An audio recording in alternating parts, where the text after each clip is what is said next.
Okay, let's just double check the volume levels. This is looking very quiet for the simulator, isn't it? Yeah, it's looking pretty quiet for me as well, actually. Okay, it's probably just the microphone position. I've moved it above my mouth. Let's just check what's happening with the audio. So flight sim's at 100%. We'll see what happens when we get the engine up and running. Okay, so we are going to have some fun today. We're going to go and fly around London.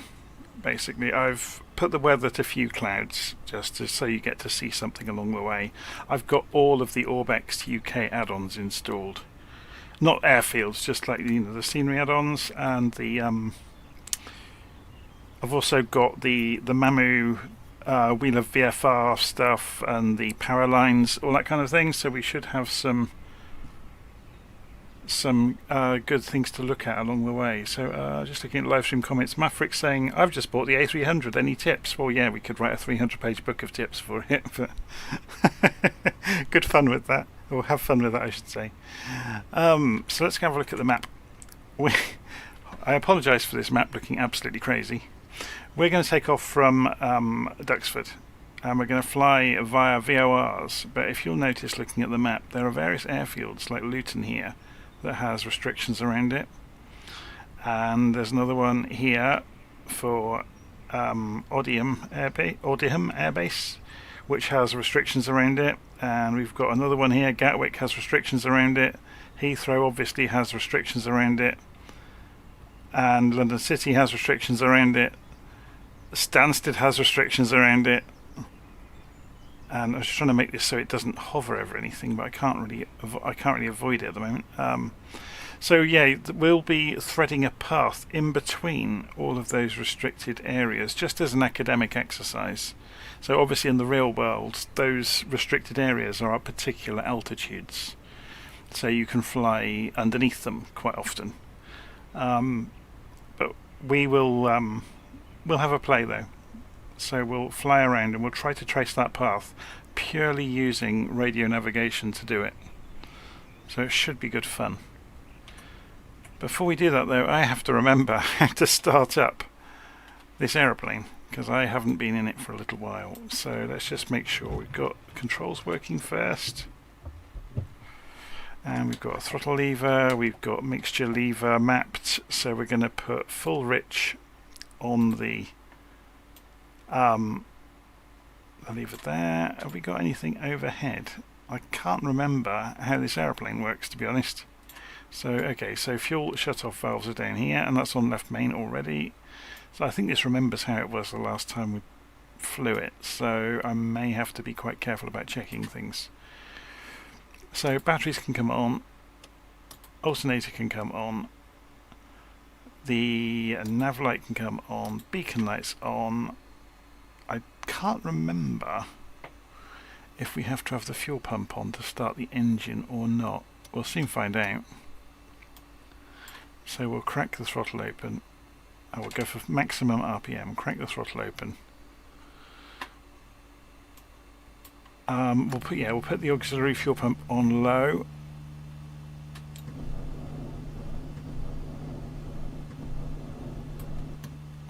It doesn't like it, does it?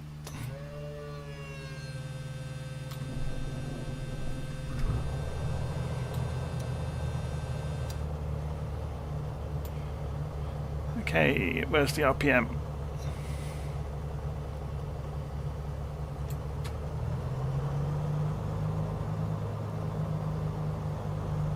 That's a bit happier. So we'll leave it running at 1000 RPM just until it warms up. The fuel pump can come back off for the moment. So do we need some floodlights? I think we do. It's quite dim in here, isn't it? Pitot heat. Well, actually no, we don't need the pitot heat until we get out to the runway. Turn the avionics on.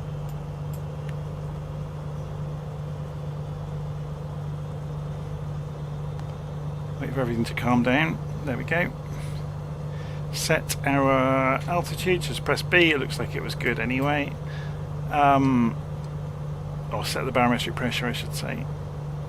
Okay, let's have a look at that volume. Yeah, so that is quite loud. Turn it down a bit. So we'll probably be flying 2,500 feet or 2,000 feet will be enough actually. Let's just have a look at the map and see. Where should we pick? Booker, that's 300, or is it 300 or 500 feet? Booker, elevation 500 feet. Kenley is 560, so yeah, 2,000 feet is going to put us 1,500 feet over the ground for the most part, I think. So we'll see what we can get away with.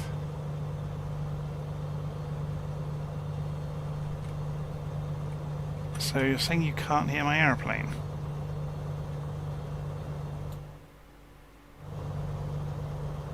You should be able to.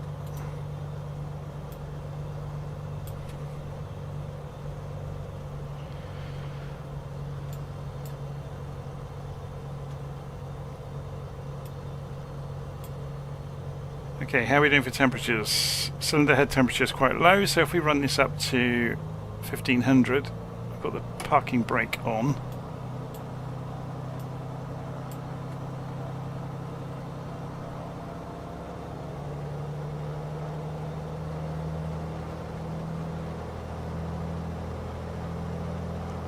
Yeah, the needles are coming up, that's good.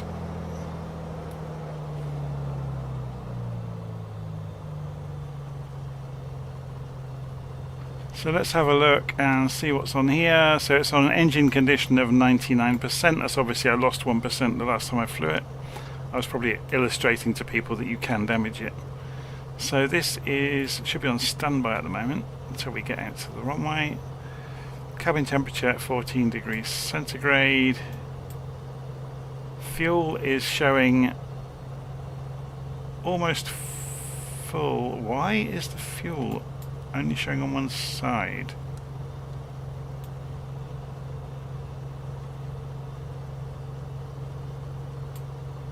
What did I put in the aeroplane when I got in it? That's the wrong dialogue. Let's just check this. Left main, right main, 1990. Why is that only showing one of them?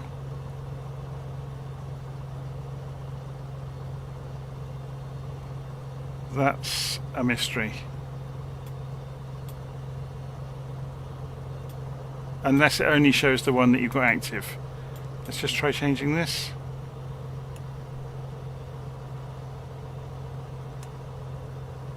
Nope.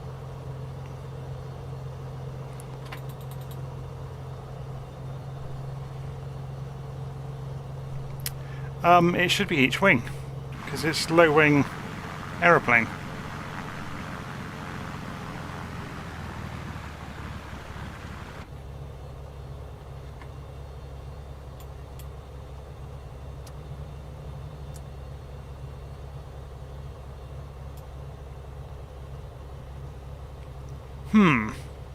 Anyway, we are going to put the HSI to... That's interesting though, you can choose Nav 1 or RNAV. I've got the this set to use the most basic radio kit, which is obviously the KNS stack. Yeah, it's been a while since I've seen this aeroplane, to be honest. Whoops, wrong button.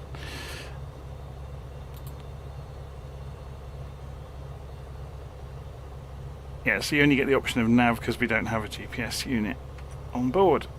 So the first, anyway, let's get the first one. So is that the Barkway VOR? It's not going to tell us, is it? There we go. 11625 for Barkway.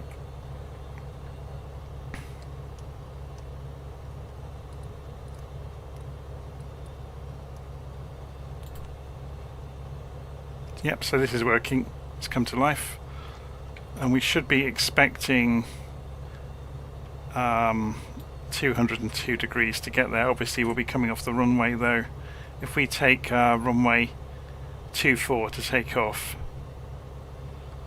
we'll probably come out to here and then measure.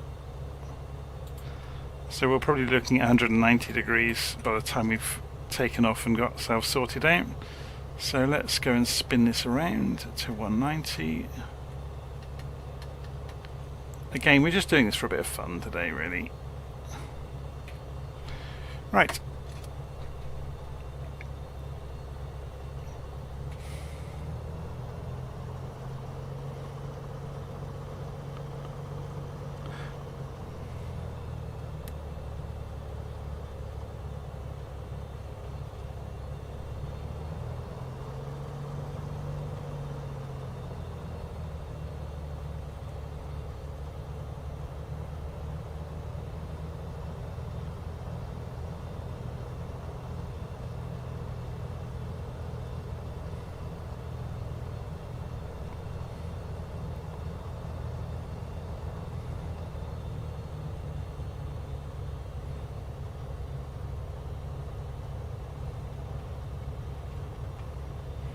Yeah, I'm wondering if there's something broken here. Let me just see if there's any failures. I wonder if we've got a failure on the instruments going on. That's got me puzzled now. So if we switch this back round and say repair engine, refill oxygen, reset all failures. And yeah, it was a failure. We had a failed fuel needle. That's interesting.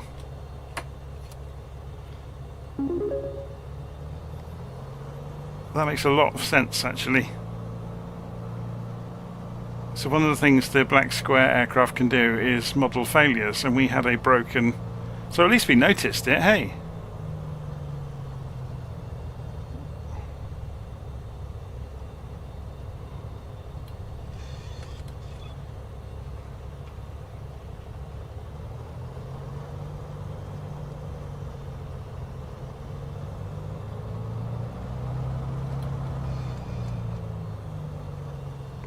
Okay, so onto the runway, pitot heat on, strobe lights on. Do we need the landing lights? It's debatable, isn't it? But I'll put them on anyway. We should have had the taxi lights on, of course, but...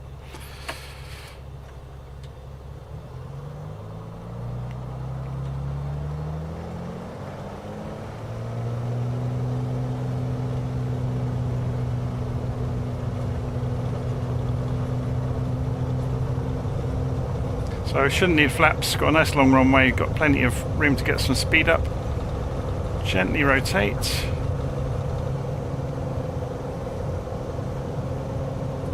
Gear up.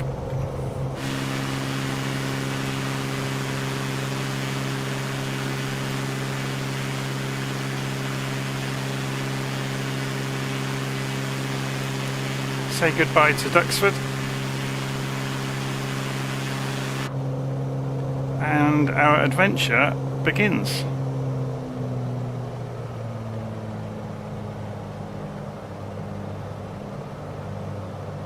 So we can watch the CDI here, and as it swings in we will turn to match it.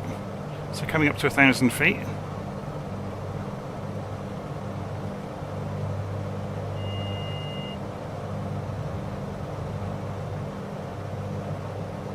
The beep there is because we're within 1,000 feet of our target altitude.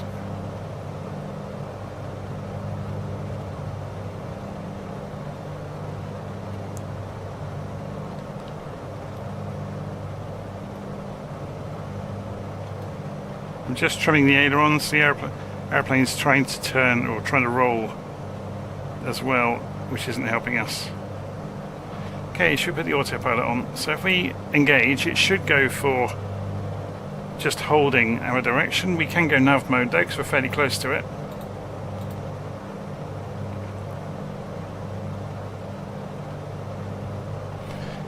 And we should be able to say arm the altitude and then choose our vertical speed to get to it.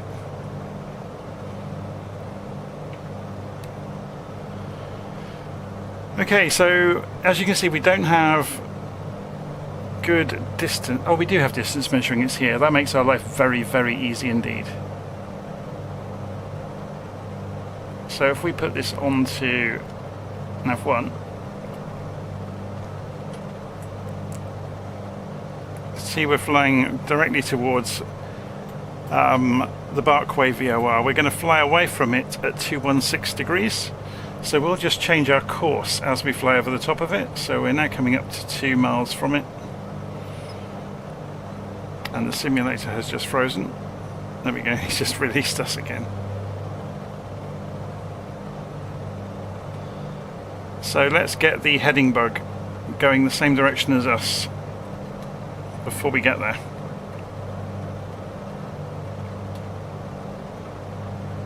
Because I'm not sure, without having flown this for a while, what's going to happen to the autopilot when this loses signal. Will it stay in nav mode?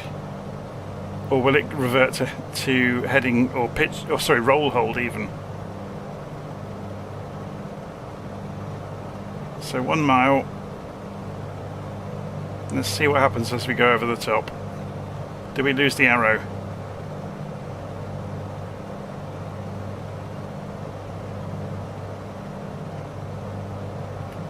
Yeah, so we're going right over the top. We want to go 216 next.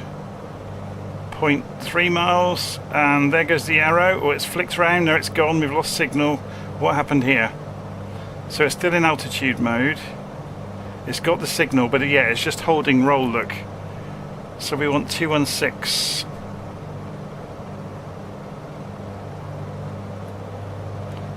And we can just use the heading mode, which we were in, and spin this around to go the direction we want. And put ourselves on a slight intercept. And if we put nav mode, can we have both? I think we're still close enough, to be honest, that it will grab it. It'd be interesting to see if it does. What sort of intercept course is it going to do there? Because we're very close. We're only 1.5 miles away. It knows, look, it's already starting to turn left. The needle's going to come in rapidly. So if we just get an idea of what we've done now, look, we overshot as we flew over. So now we're going down. We need to stay on this radial for nearly 13 miles. And then be ready to tune for Bovingdon. And this is so we can fly away from this one on this radial and fly into this one on this radial. So we have a little way to go yet, so 3 miles away, and I can have a look at the live stream comments while we're flying along, and you can see the prettiness of the English countryside.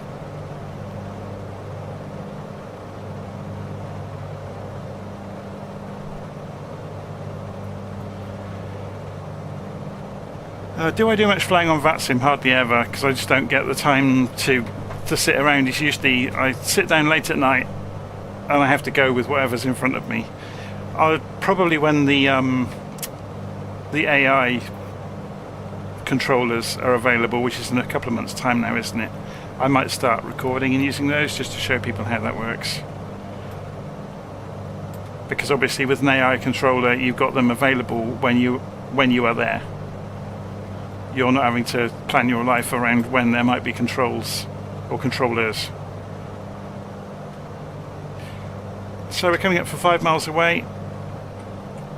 So we look at the map here. We want to change to Bovingdon 11375. So do we get to switch in this aeroplane which navigation radio the autopilot is using? I'm not sure we do. I think it favours Nav1.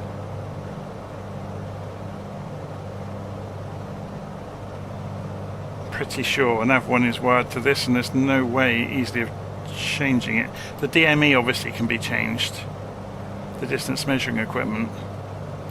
Or would it do it here? No.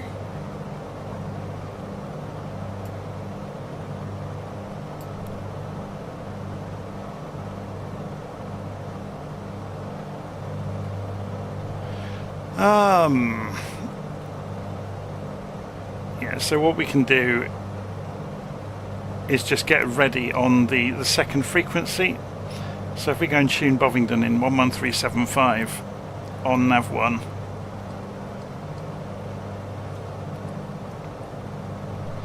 and we could even go heading mode for the moment. So we'll go heading hold. So we're carrying on the heading we were going, and we'll prepare the course into the next into the next VOR beacon. So we want to be flying 250 degrees magnetic into it. So let's just try something as well. If I press D, yeah, this hasn't wavered. So 250. Remember, we're in heading hold mode now, so we've done this ahead of time. So when we get to about 12.5 miles, we will switch frequencies. But again, keep an eye on the autopilot. When we switch frequencies, it may go back to roll hold. I'm just going to turn the volume down in my ears so I'm not shouting. Yeah, so if we look on the map, we're approaching this waypoint out in the middle of nowhere, so we're flying out on this radial. And we're going to pick up the radial at 250 degrees into Bovingdon. So about 12.5 miles from the one we're tuned into, we're going to switch frequencies.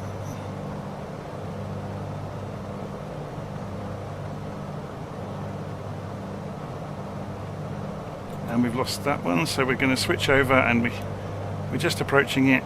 So if we can spin the heading round.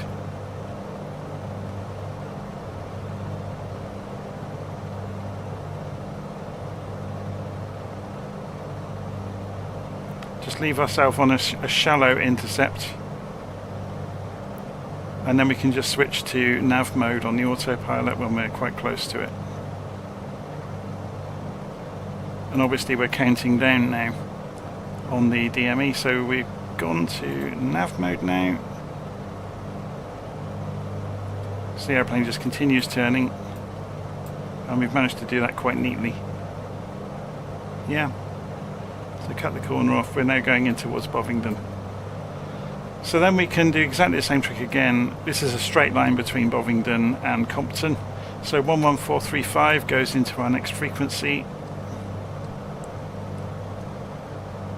And we are ready to switch when we get near to the next VOR, so it's fairly straightforward.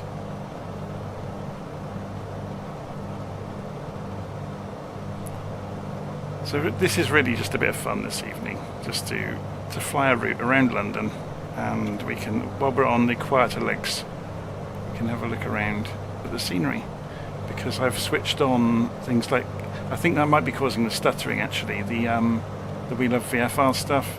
So we probably, if we go anywhere near any electric cables, or sorry, pylons, you will see they're all wired up. You'll also see factory chimneys here and there, if there are any, and mobile phone masts.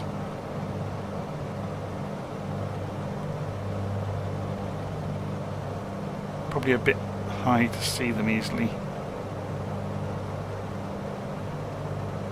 I'm sure we'll see some along the way. So we've got 12.5 miles to run until we come into the next beacon. So while we're flying along, let's have a play with the RNAV radio here. So this is for area navigation, so it's essentially, you've got 3 sets of radio here to play with. So if we were going to tune in, and we wanted to do some, I don't know, what should we do? We'll tune in the, is that Brookman's Park? Yeah. We'll tune in Brookman's Park 11750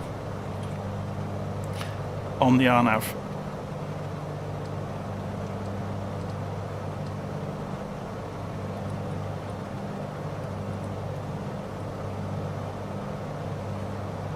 Now what we would have to do then though is switch over here to use it, and then you can see it on the HSI.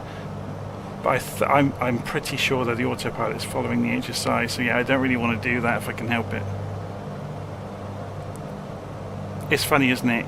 You have this combination of hardware, and you have to find a way to best use it to your advantage. It's an interesting one. I don't think this is as fully featured as the one in the... Now, is it the P2012? The TechNam? where you can put this into RNAV mode. This doesn't have the switch for it, does it? Where you can, you can set, oh maybe you can, radial check data. What does data do? Distance. So you base it, oh yes you can.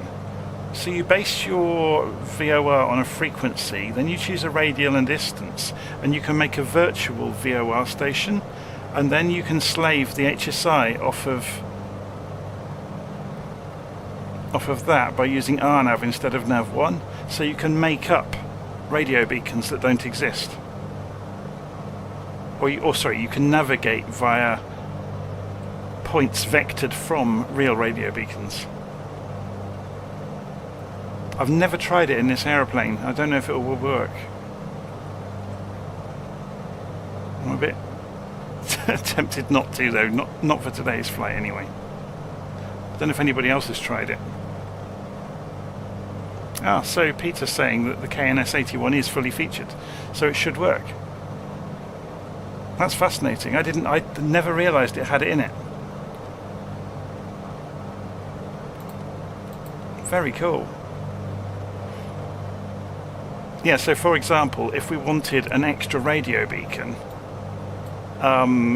somewhere, halfway along here, we could tune in Brook or BNN on the RNAV radio, and then at 240 degrees and say 15 miles out, we could invent another beacon, and then the HSI will reflect it. Anyway, let's concentrate on what we're doing. So we're going to go back onto heading mode again, so we're going to line it up with the direction we're going. The only reason for doing this is so we can switch frequencies and then switch it back on as we please. So go back to heading mode. So the airplane is now following the heading bug. We're going to want to fly away from here at 240 degrees. So we can change our course now because we're on heading bug mode, remember. We can turn this round to 240.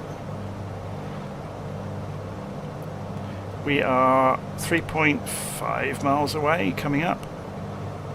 3.6, 3.5, so about a mile away. Less than that probably. We'll switch frequencies.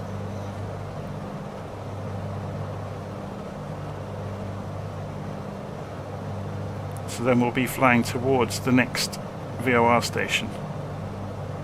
So this will suddenly shoot in when we switch frequencies. So the DME is still reading NAV1, which is 11375.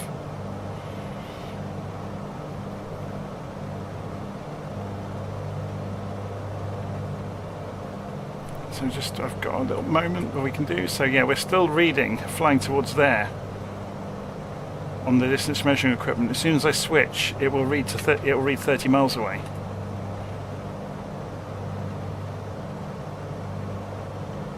I haven't actually checked the range of the VOR. I hope it is that far.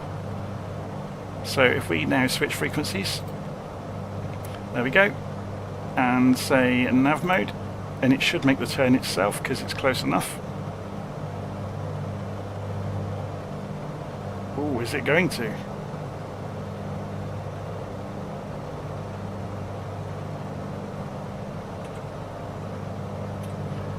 That's interesting. So let's go to heading bug mode.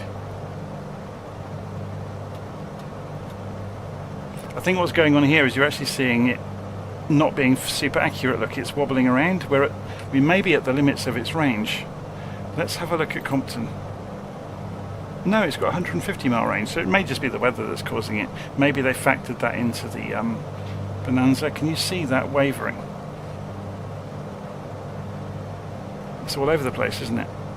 But if we put it on nav mode, the airplane will still follow it.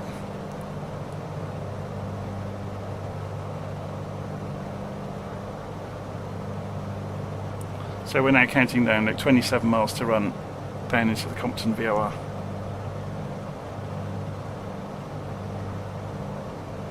Very good. Let's go and change that to show the actual altitude we're at, just to make it easy.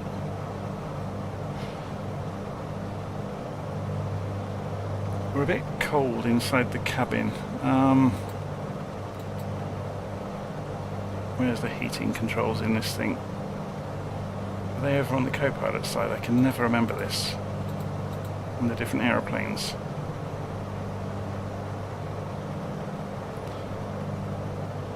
Oh, we didn't raise the cowl flaps either, did we? I was going to sort that out. Oh, here we go.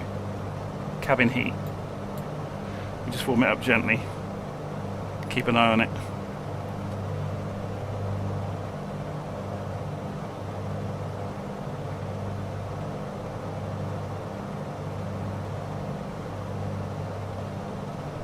Okay, let's have another look, see if we can see any pylons as we're flying along. Any power lines or anything. There's some down there, isn't there?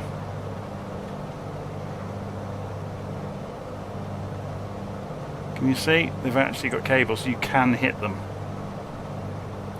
I'm not going to tell you how I know that. Yeah, there we go, look.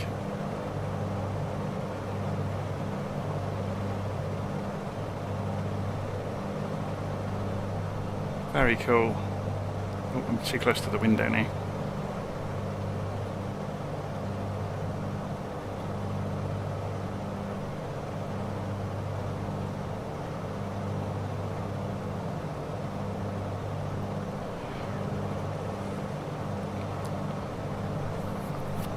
Okay.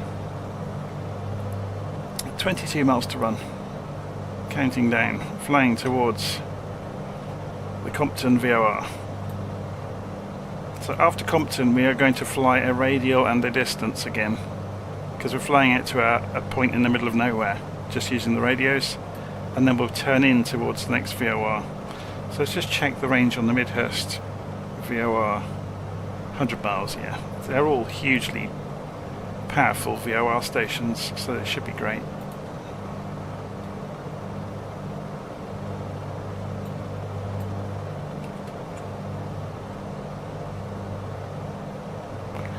Turn head tracking off for a moment so I can read the live stream comments.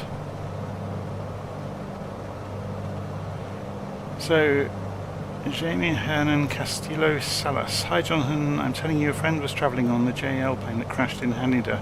He told me that it was like crashing into a wall. So Peter the Echo. I use it a lot when flying VFR. I absolutely love piece. Yeah, it's fantastic. So what we're on about here in the live stream comments is the KNS-81. It's a very clever piece of kit. So say what we're talking about here. Say you want to fly into White Waltham, for example, and you'll see it doesn't have radio. It doesn't have any meaningful radio that we can use. So what we could do is say, well, we will measure from here on the chart and say we will set up very accurately at the end of this grass runway, so 16.5 miles, 88 degrees from Compton. We'll set up a radio, a virtual radio beacon, and then we can fly towards it. We can even set the course of it. So we can then set the... Oops, sorry. So we could set our course on our HSI to be this vector into the runway and pretend there's a radio beacon there, so then we could fly in following the HSI into a runway that doesn't have radio beacons. And then obviously you can use your distance from it and your altitude. Or sorry, you can use your altitude as well to know your distance from it. You can do the maths in your head. But I think on this one, even the DME can use it as well. So let's just remove that. Let's just have a quick look. Yeah, so you can use RNAV on the distance measuring equipment as well. So in other words, it's going to work out the distance calculations based on the virtual VOR station.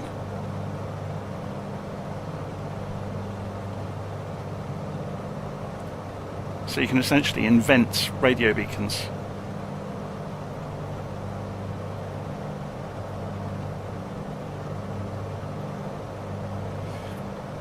So yes, just reading the comment there, they've modelled atmospheric decay. Yeah, it's really great when you get out to a distance from a VOR station. The needles fly all over the place sometimes. So Anakin's asking, what plane should we start with in Flight Simulator? That's a really good question. I'm probably not the person to answer it either. It depends what you're wanting to learn. If you just want to learn to fly first, it's like that running before you can walk thing. Cessna 152, to be honest. It's got tricycle undercarriage, so you don't have to worry about it being a tail dragger, because tail draggers are more difficult. It's very, very stable. And the modelling of it in Flight Sim is very good. And it's nice and slow, so you get lots of time to react to what's going on. And it's got the 6-pack of instruments. By 6-pack I mean these 6 in front of us here.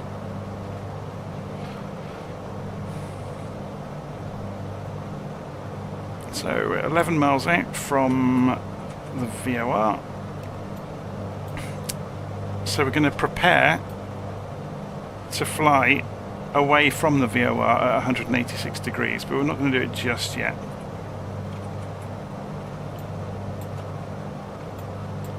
When we get closer to the VOR, we will just fly heading, although we've got no wind on, have we? So there's only 4 knots of wind, and we're flying straight into it, so we could go heading mode now.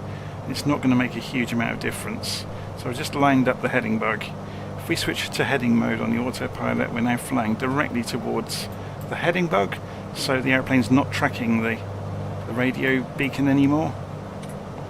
So we can change our course on our HSI to 186 degrees. So let's go do that. That's about right, probably there, isn't it? Thereabouts. So that's the left turn we want to make. So if you look at the HSI carefully, there's an airplane in the middle of it. So that's us. That's the vector of the course in relation to us, so we're going to turn to match that direction. But this is the CDI, the course deviation indicator, meaning we are off to the left of that track. So if you look here, yeah, there's the track. We are to the left of it in relation to the airplane. So that will come in closer when we approach this line.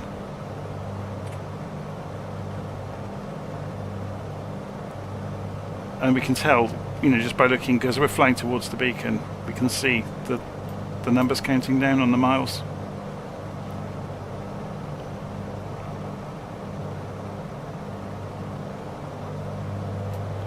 What's going on outside? Is there any nice scenery to look at along the way?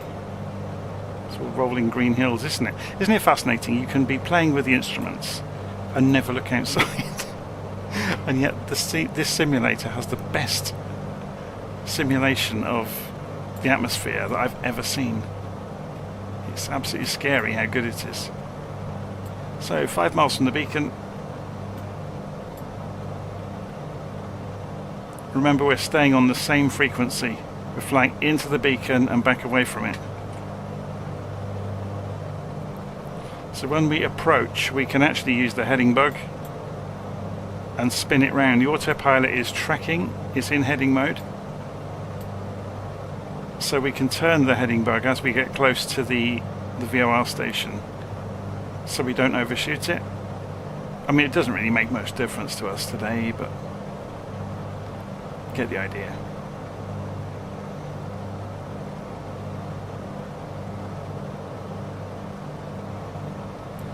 What we'll do, it'll be good fun actually. We've got 3.5 miles to do it. Can we do it in time? We'll make an RNAV VOR out here. So based on 11435,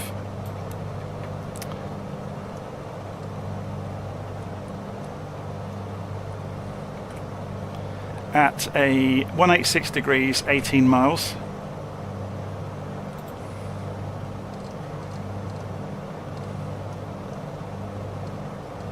Oh, okay, yes, both knobs. 186 and 18 miles. How far are we away? We're 2 miles away. So what we're going to do is pretend we're using this one. And we're going to say use RNav instead. There it goes. So we've overshot slightly probably, but... So look at the... If we switch this to RNav as well, is it going to work? Okay, why have we got no VOR? Oh, it's 11435, isn't it? I've got the wrong frequency. There we go. It's working. So we're now counting down, look. So the HSI and the distance measuring equipment are measuring according to a radio beacon that doesn't exist. That is 186 miles, 186 degrees and 18 miles away from Compton.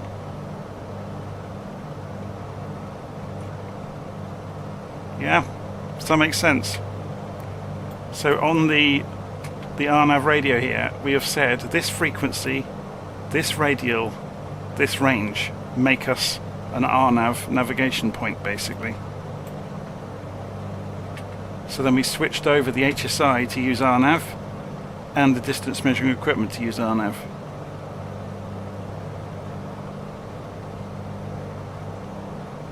We're slightly off to the left of that track, which is exactly right.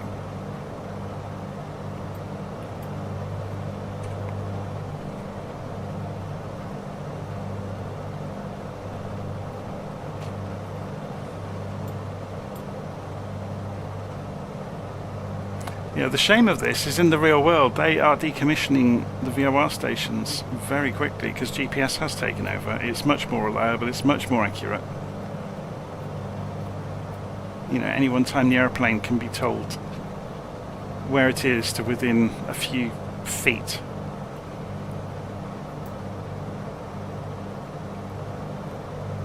I guess the only risk against GPS is the failure of the hardware on the aircraft, or with solar flares you can disrupt the GPS signal, for example.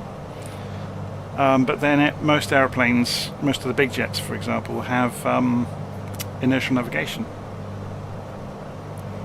So you know the INS system that you align on the big jets when you get in them, that's inertial navigation. That's the gyros that tell the airplane not only which way up it is, but what accelerations have happened to it, and they're extremely accurate.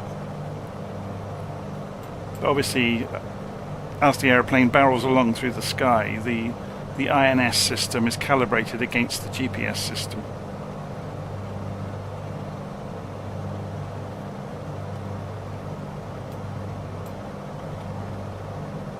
But the reason there's 3 INS systems. So you've got multiple redundancy going on there as well. I'm not sure if they use the 3 for different axes or if it is just redundancy. I'm not sure. You'd have to read about it.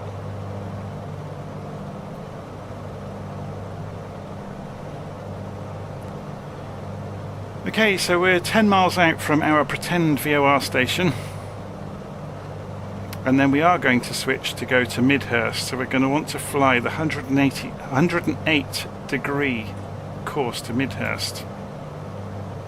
So we want to get ready on nav 1 with 114 degrees.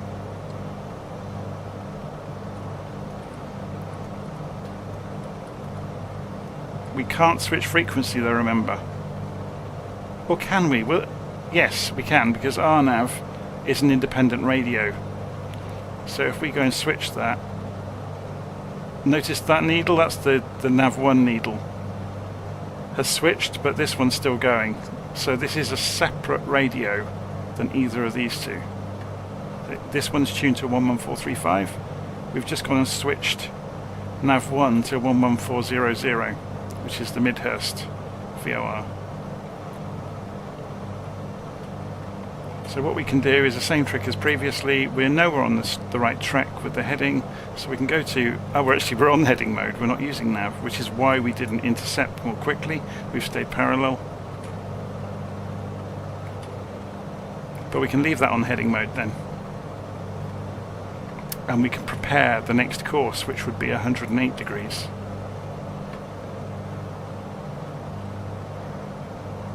It's going to be about there, so we're going to be doing a left turn.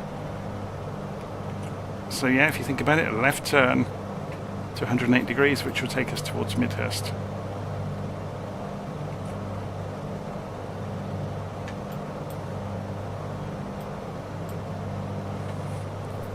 So we just wait until the numbers count down on the RNAV. But remember, we're going to have to switch back to Nav1.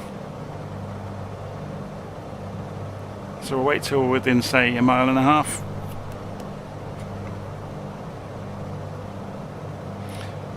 Is this plane a mod or is it available in the marketplace? This is the Black Square Bonanza. I think it's available in the marketplace.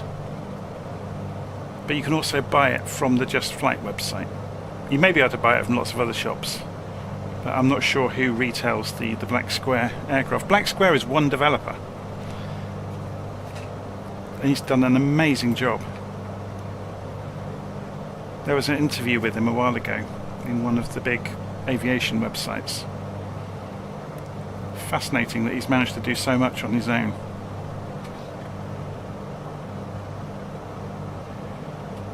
Okay, so we're 3.5 miles out. It's a beautiful day. Well, it's fake weather, but it's a beautiful, beautiful fake weather day.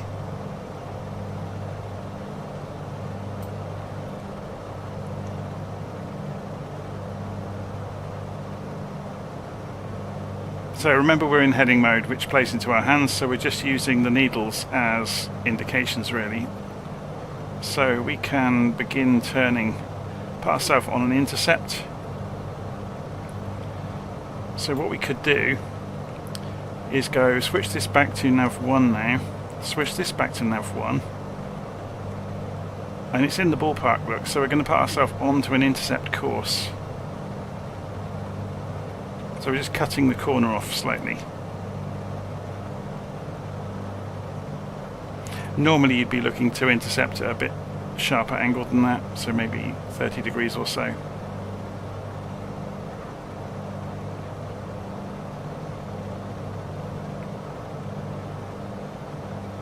But if we actually put this on nav mode, because we're close enough on the markers, I think it's about 2 dots on this HSI, it will accept.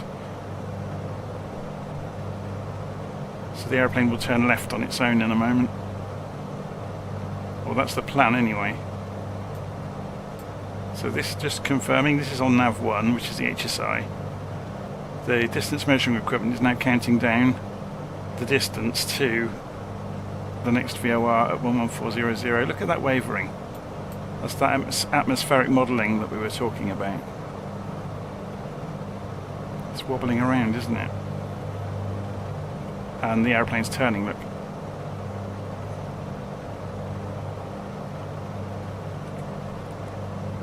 So it's pulling us out of that intercept to come out onto the line.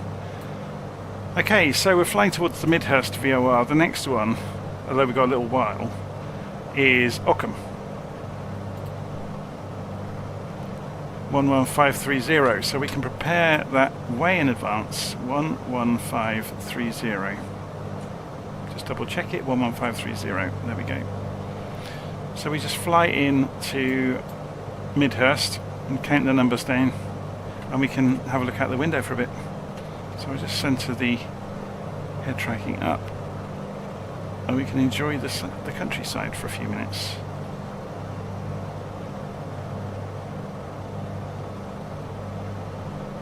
We'll also go and check the fuel. So we ought to check switch tanks actually. So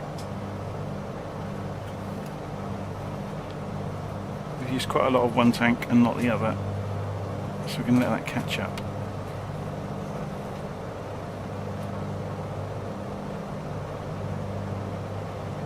How are we doing on the needles?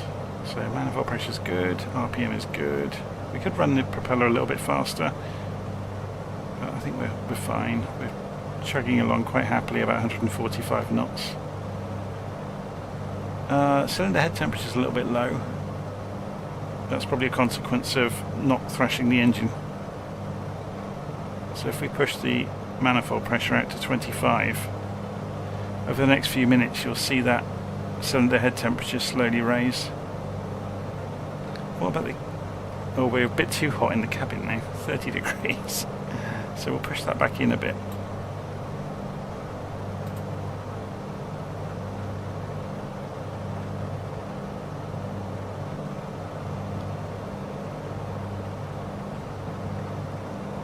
So oil temperature's good, oil pressure's good. We're looking good, aren't we? Yeah, they're slowly dropping back down now. Toasty cabin. I don't know if this will model if we open the storm window. Watch the temperature.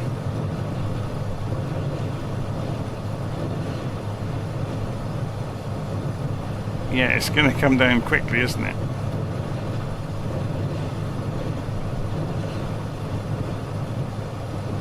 Not as quickly as you might imagine now. Okay, how do we get this to close again? There we go. Not as quickly as you would imagined it might have done, but oh well.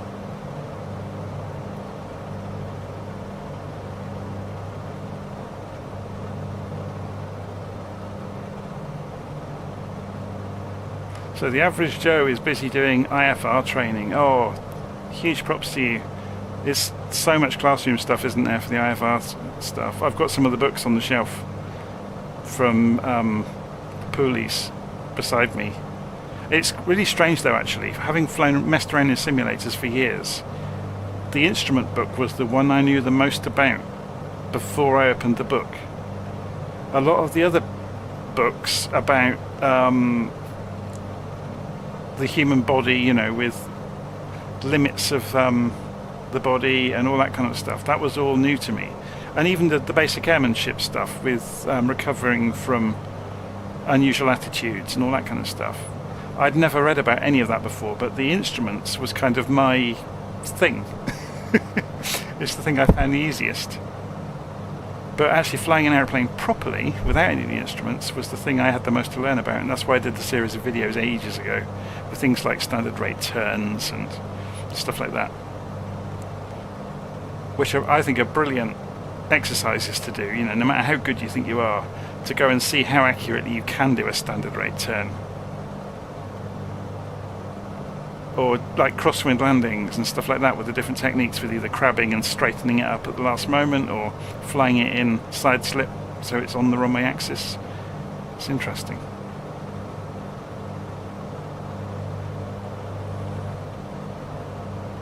All the stuff with the big jets as well about, you know, the transition levels and altitudes and what all that terminology actually means. Because I did a video about that ages ago as well. Again, most of the time if I do a video about how something works, it's because I've been figuring it out. So I'm just sharing what I've learned. I'm not so much telling people, I'm saying I've figured this out. I've been really helped along the way as well. A huge number of real-world pilots have helped me with various bits and pieces. The most interesting have been the historic aircraft pilots that have waded in when the legends have come out in the simulator, and they've come and helped me and said actually they've done that wrong, and you know, it's interesting that you can start the airplane in that way because you wouldn't have been able to in the real thing. The DC-3 was probably the best example. Had several real-world DC-3 pilots emailing me back and forth and, you know, explaining how different the real one was and how much more fragile the real one was.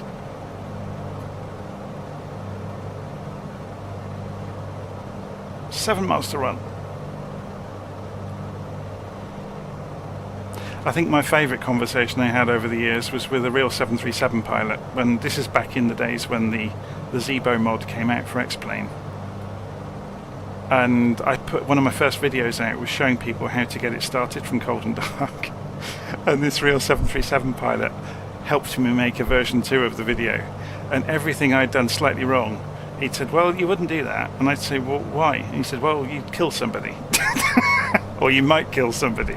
And it was, you know, all the way down the track with the procedures and the orders, and the language was the reason you say things in a certain way, and the reason things happen in a certain order is because somebody could be injured or killed at every step of getting the airplane ready.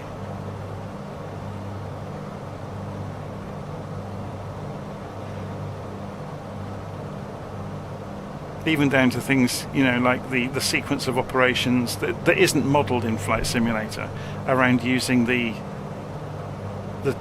tug to push you out for pushback, the sequence of communication with the tug, and the order things are done in terms of, you know, turning the hydraulics on,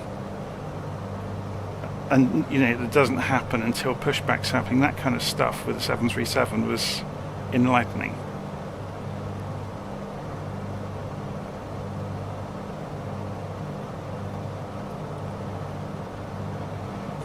Okay, let's refresh our memory. We're about to turn left to Ockham. So we are going to go to heading mode.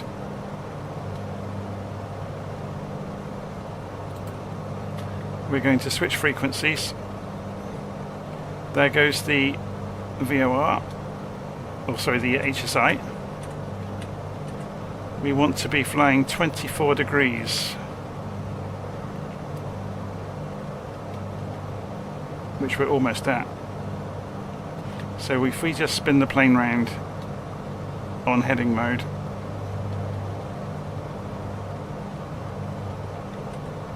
I think we've overshot, haven't we? Oh no, we're about to overshoot probably.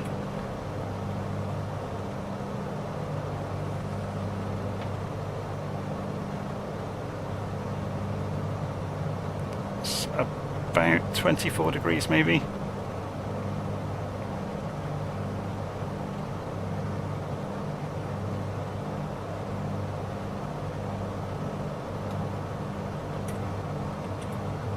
Yeah, we've just overshot. I've got the tab order wrong now, which is not helping. So if we put ourselves back on an intercept course, I think within a couple of dots on this HSI, you can go to nav mode and it will track. Yeah, it's going to do it for us. Let's see how well we've done with looking after the aeroplane. It was 99% at takeoff. Oh, we've reset it, didn't we, to 100. So it's still at 100. We haven't damaged anything.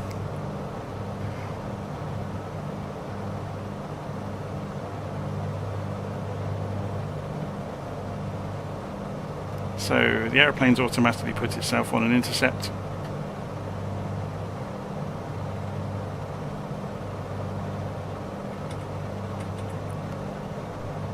But it's got a slightly different angle, so I've probably misread this, or it's slightly out. So if I press D, no, that hasn't rotated.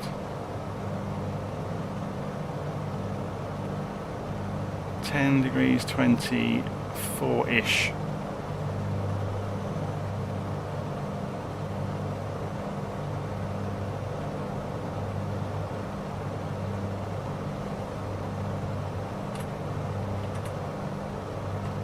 So, following Ockham, we're going to fly over to Biggin Hill.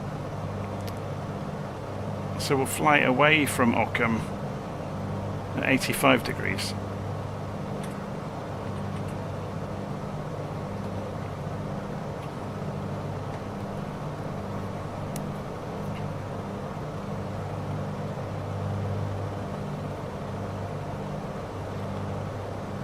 Yeah, I'm just reading the live stream comments there.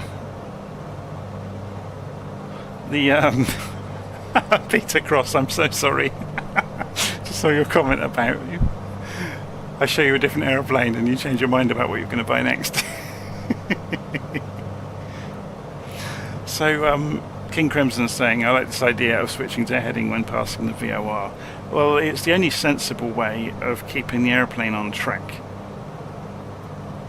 So then as you change frequencies, you're managing the aircraft rather than it kind of start lurching towards whatever you've programmed. Because the problem is, if you change frequencies, you'll lose nav mode anyway. It will go to roll hold.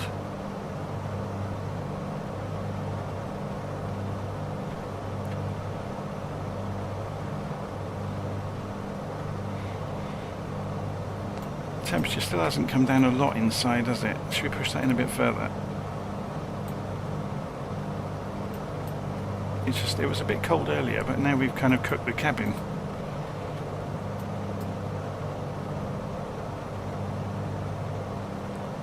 How are we doing on fuel? So we're using the right main at the moment. So we're catching back up with what we had in the left main. So if we go past it one notch, we'll probably finish the flight before we use that much fuel, to be honest.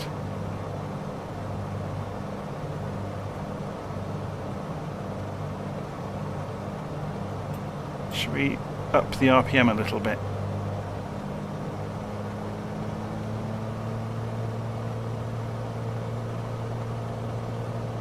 See, the trouble is I don't really want to go into the yellow area. And I think that probably will. Let's just temper it a little bit. See if we can hold it at about 160 knots. So I'm just watching the needle here while manipulating the RPM gently.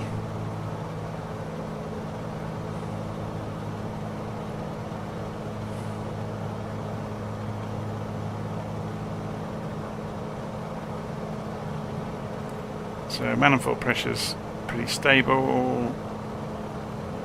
The cylinder head temperature is still very low. I mean, we could give it more power.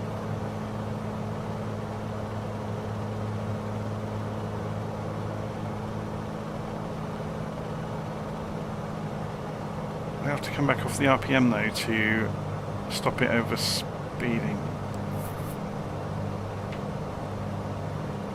Okay, anyway, so we're coming up to the next change of direction. So we go heading mode, and that holds it. We change to 85 degrees magnetic on the HSI, and we've got big in 11510, which we're about to change over to. So if we change over to big in, we're just off to the right of it. So we can swing the heading around, but leave ourselves on a gentle intercept course and switch to nav mode and let the airplane take care of it. So we're not using heading mode anymore. We pretty much nailed that one.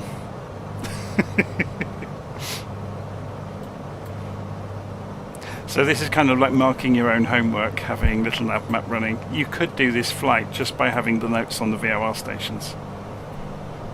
But having this lets you at least validate what you've done.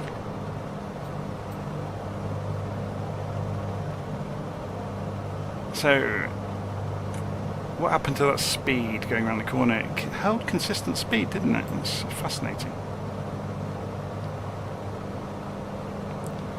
So do we have another opportunity? I think we do. On the next leg we can invent a new VOR station. So we'll use big in. What's the range on big in? VOR, right click, show information for the VOR DME at Big In Hill. 125 miles, that's fine. So we only want a 15-mile range from it. So at 115.10 on the RNAV radio, so 115.10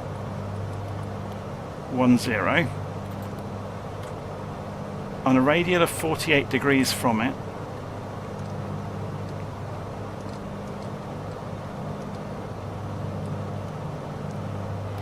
at a distance of 15 miles from it,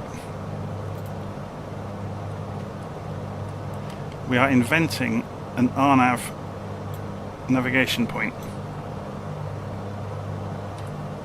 So when we come over the top of Big In, we will switch to RNAV and fly out to this fictitious point. Because remember, we don't have GPS, so we can't fly to Top Dew.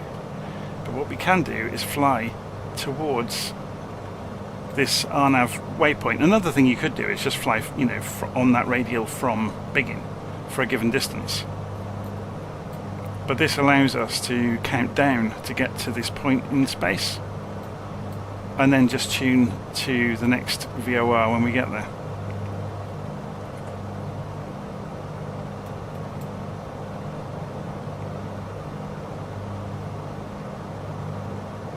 So we count this down until we get to Biggin Hill.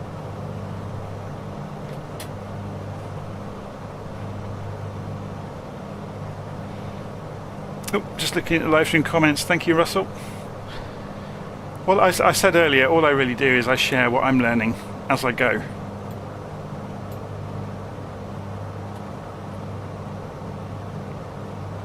So I do watch quite a few of the real aviation channels on YouTube, the likes of Stephen Drury, who are absolutely fantastic. And again, they're quite, I think the word is didactic, so they teach through example. I really don't like this new rash of channels that have turned up on the internet where they pour over accidents and stuff, or poke, they criticize what others have done. They never, the channels that do that very rarely ever demonstrate anything themselves. They just poke a stick at others, and I don't like that.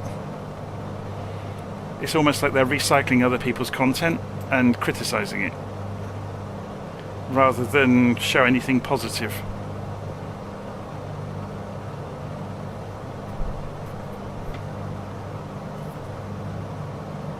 Temperature's coming down, 25 centigrade now in the cockpit. It got a bit toasty for a while.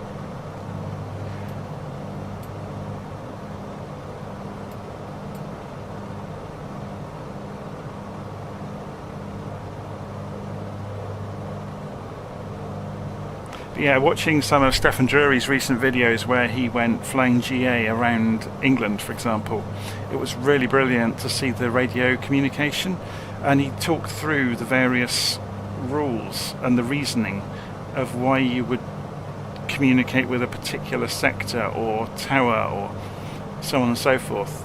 And he had to actually, he had to double check with local pilots because he's from Australia.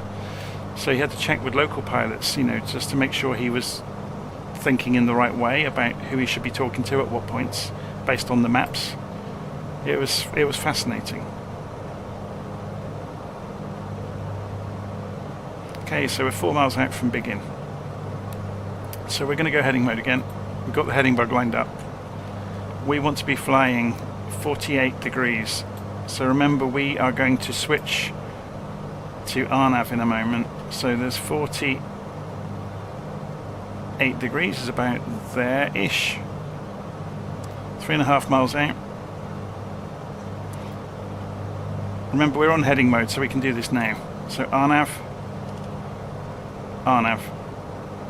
When this comes into the middle, we're on top of Biggin. So it's sliding in gently. Yeah, so when that course needle is in the middle,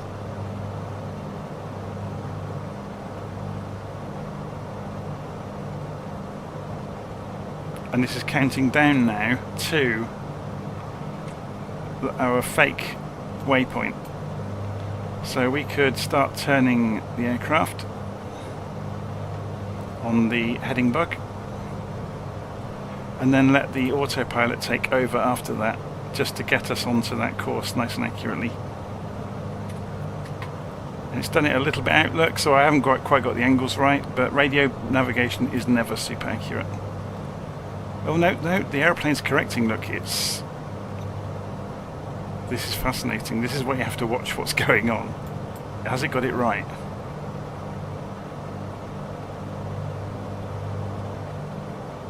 $14 and a half miles out.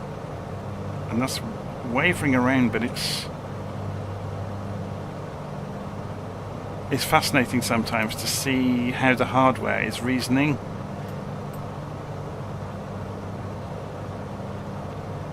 So it's almost doing the intercepts too strongly. Something you find with doing this technique of using RNAV is the further you are away from the beacon, the less accurate it's going to be. Whereas obviously if you're flying towards a real beacon, it becomes more and more accurate the closer you get. So you do have to be careful with that. So once we get out to Topdu, so anyone that's come in late, the reason we're doing this zigzaggy path, if we zoom out, you can see the dotted line on the map. You can see the sector or the restricted areas around the big airfields. So, you know, they're all over the place in the south of England. So what we're doing is just a bit of an academic exercise. It's using radio navigation to weave our way between the airfields to stay out of their airspace. So this is why we're flying off across here, to avoid London City's airspace. And eventually we'll come straight back into a tiny little airfield called Elstree. But we can have a play with RNAV on approach to Elstree as well to show you how you can use the HSI with an RNAV radio to do your approach. So we'll essentially put a line in across here. So if we just draw it on the map, well, it's not quite right, it's about there. Whoops. Measure. Yeah, so we'll be able to do something like that to 260 degrees. Is that going to do it? 259, 260. So we'll fly out away from this radio beacon at sort of 220-ish degrees and pick up a pretend radio beacon at this airfield to show you how you can do that. So we need to get set to come towards the Lambourne VOR, don't we? So Lambourne is 11560.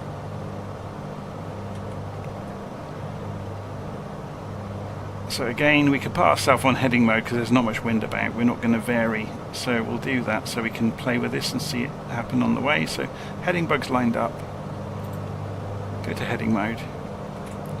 So we want to tune in Lambourne 11560. Make that the active frequency. Switch this back to using nav1 for the HSI. Switch that to nav1 as well on the distance measuring equipment, and we want to be flying the 322 degree radial towards Lambourne. So 322 degrees. So our aeroplane's got to do a sharp left turn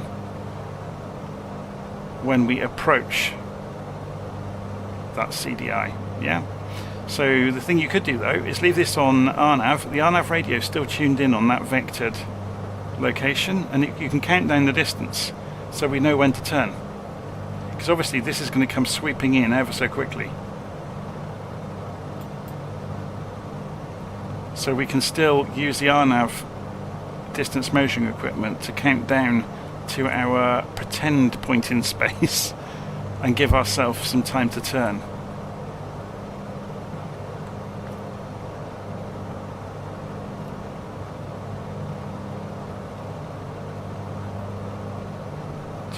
.5 miles.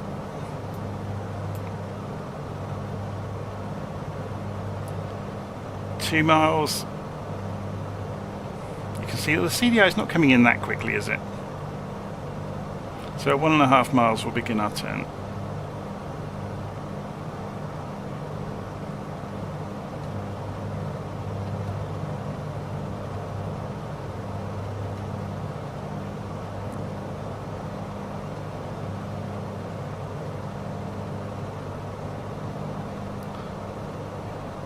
So remember, we can just, as soon as we get within the ballpark, we can just go to nav mode, which we're going to be pretty close. So there's nav mode. Now,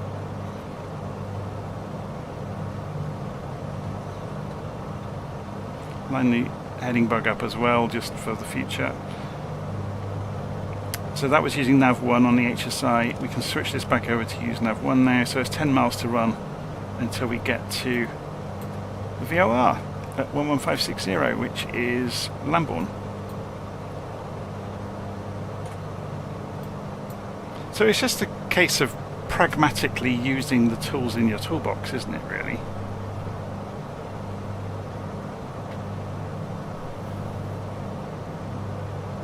VOR and TACAN are not the same thing. So King Crimson's saying there, it depends on the station, but VOR and TACAN are completely different hardware. Some radio stacks can do both, not all.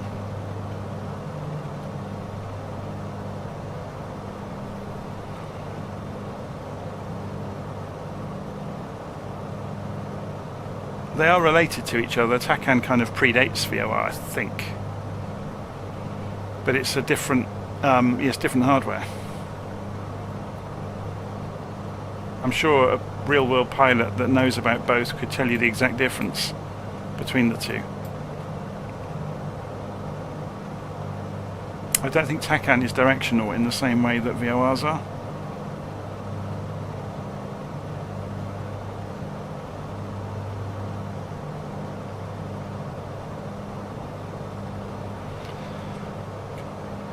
Okay,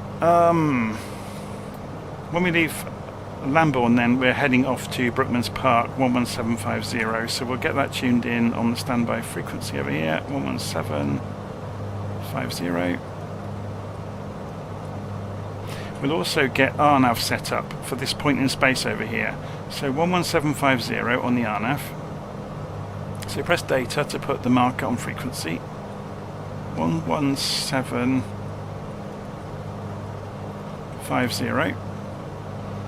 and we want a point in space. We want this airfield, don't we? At 235 degrees, 9.9 miles away. Actually, we want the end of the runway though, which is slightly different than that. So can we do this accurately enough? So if we measure that to there, so we actually want 235 degrees, 9.7 miles.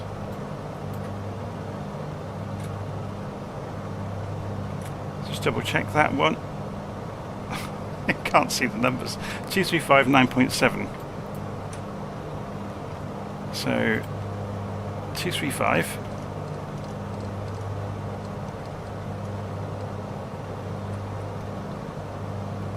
And 9.7.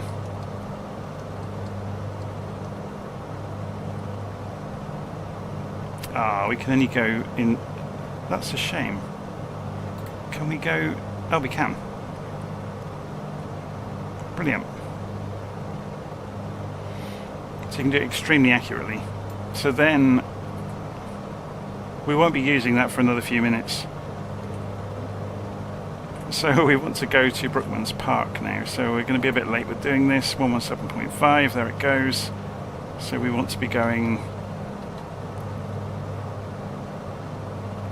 that direction.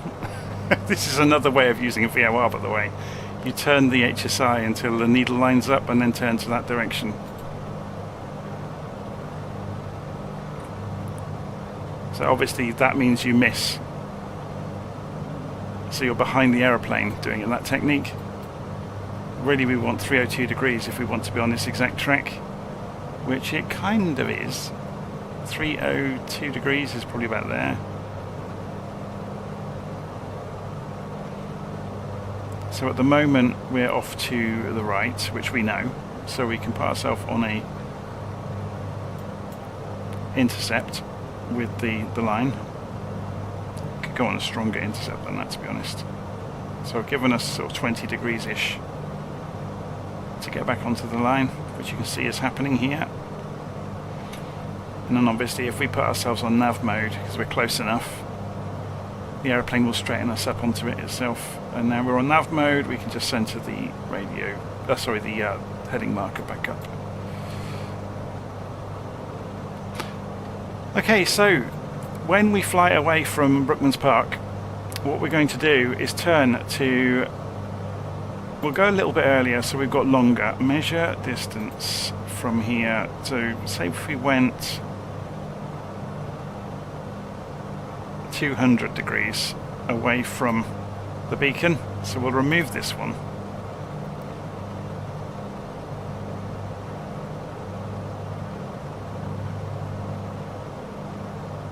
That's the wrong one, isn't it? I want to remove that one. That's it. And remove this one for the moment.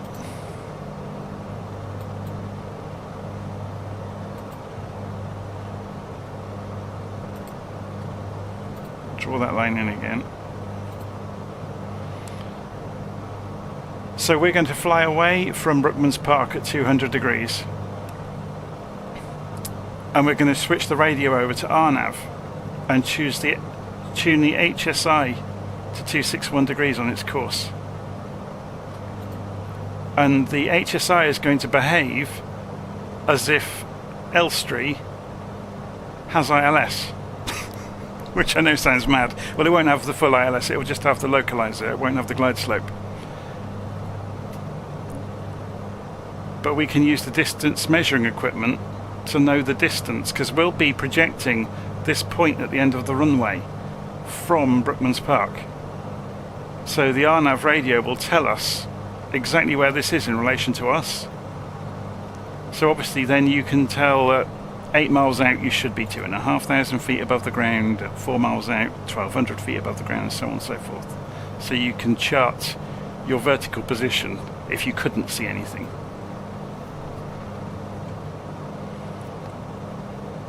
Okay, so we're about to make a turn for 200 magnetic. So we're coming up to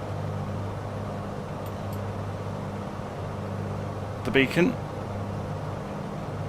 We're still charging along absolutely flat out. We will be slowing down in a minute. So let's do the turn, because it's a big turn to make. We want to go heading mode. Probably going to overshoot this slightly.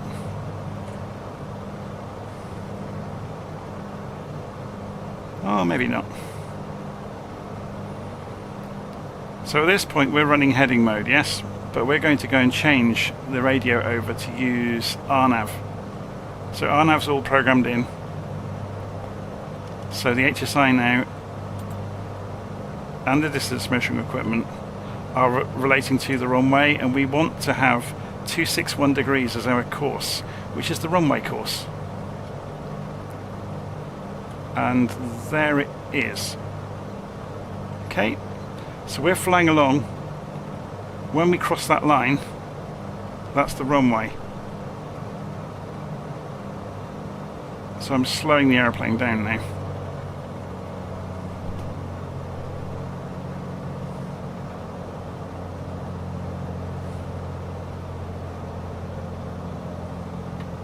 So remember, this airfield we're flying to has no radio kit on site. So we're still in heading mode. We're 7 miles out from the end of the runway. But remember, that's our RNAV invented navigation point. So we're taking it on faith that we've programmed the RNAV radio incorrectly. So from that radio, at that radial, that distance, so we won't look up until we're a little bit closer. So we need to start descending as well. So what we'll do is set a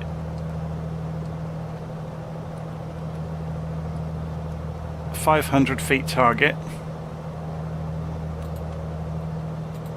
and we'll start coming down.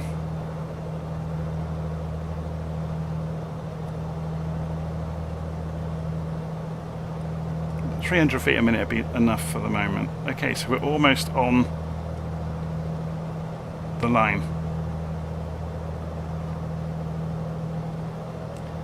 This is the crazy thing, we can put this on nav mode and the aeroplane should fly itself straight down the line. It's straightening itself out. Oh look, it's got it wrong. Okay, we're going back to heading mode. Now why did it get it wrong? That was in RNAV. That's in RNAV. That's fascinating. So this is why you have to watch it like a hawk. We are descending. Now you have to look 4 miles out. So you'd want to be at 1,200 feet. So we're too high. I just said we were probably going to be too high. But Let's look. There's the runway over there. See, this is the problem with our nav. Yeah, it's not perfect. So we somewhere have got our numbers wrong. So that either the distance is wrong over here, but it's got us in the ballpark. So let's just check that. 9.7235 degrees.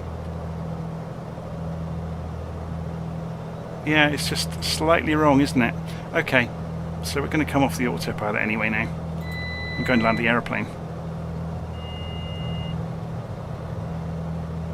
Oh, that's a shame. I was hoping that was going to line us up really nicely. So you can see we're at about the right altitude, looking at the VASI lights down there at the edge of the airfield.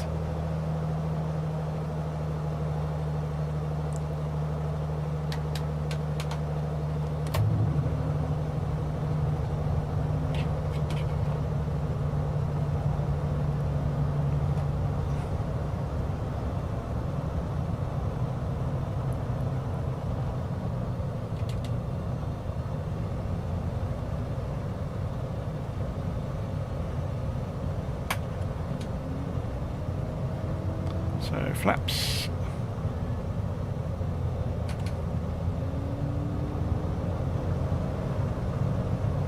So just watching the throttle now and full RPM.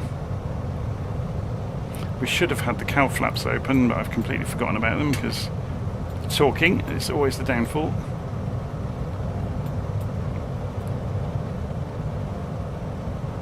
Shall we put head tracking on? Whoops.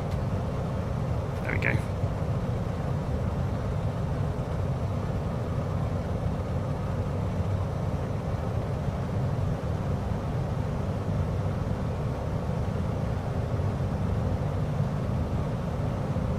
Just fly it in manually.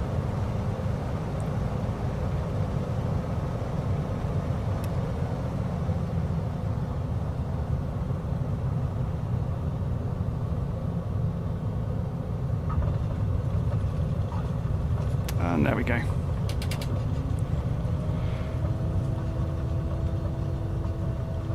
Okay, put the flaps up.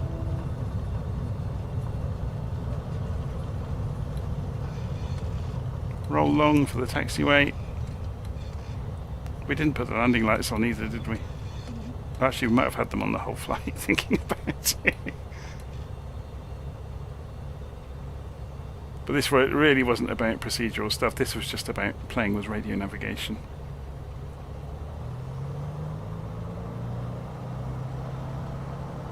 So this is Elstree. I think it's from Orbex. I can't remember. Can't remember where I got it from.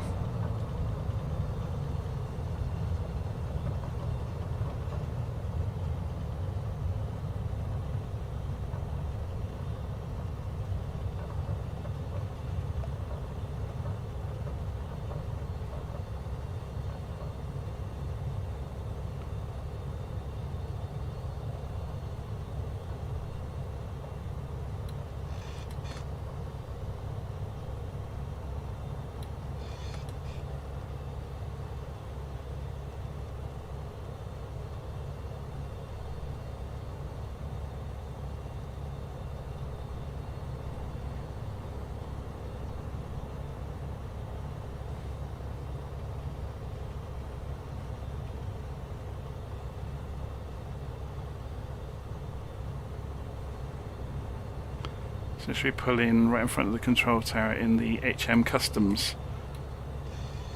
This is where they empty the aeroplane looking for contraband chocolate biscuits. Okay, so park and brake on. Pull the mixture back.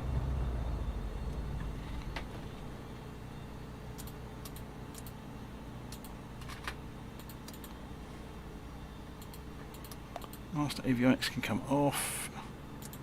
Oh, we did have the landing lights on the whole flight. I thought we might have done. Turn the magnetos off. Have we got anything else to switch off? Fuel, I guess.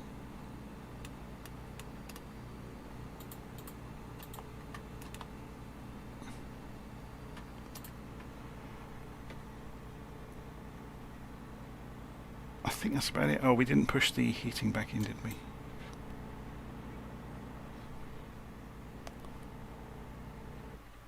Okay. So hopefully you enjoyed that.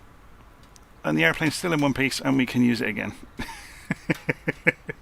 Well, that's the plan anyway.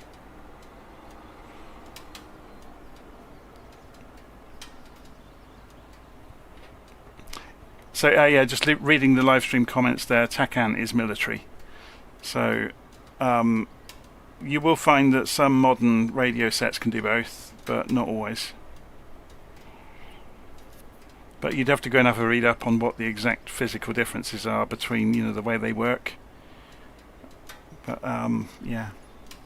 But VORs are disappearing at a rate of knots. They're being decommissioned because they're quite big, they're quite expensive to look after. And GPS is obviously a lot cheaper because it's more widespread. Okay. I'll see you again soon. Hopefully you enjoyed that. Let's have a look at the map, see how we did. So that was really odd with that final one. So we got within the ballpark, but the numbers were slightly out somehow between Brookman's Park and the positioning of Elstree. It was very, very odd. So basically what was going on there, it thought Elstree was here. So yeah, it might be a bug, might not, I don't know. Anyway, there we go. I'm going to leave it there. See you again soon.